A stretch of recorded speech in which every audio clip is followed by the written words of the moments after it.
Hey guys, we're here at River Outdoor in Phoenix, Arizona with Aneta, aka Off-Road Fitness. We're installing our 2.5-ton steering on her Jeep JT here. Forever in the industry, people have used jam nuts, and it's a great way of doing it. It's a really rock-solid method of locking the tie rods into the center link instead of pinch clamp style adjusting sleeves, which can be, that's more of an OE way of doing things, but they're a weak point in the system and there can be flex in that.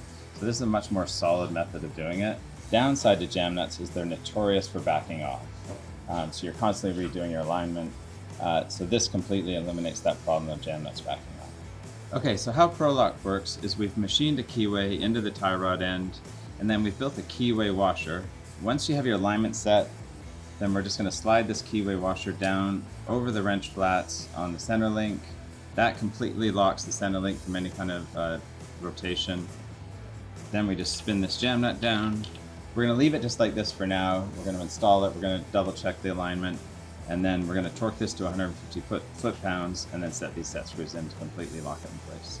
We also have a special on right now for the ProLock Link Connect system at apexchassis.com.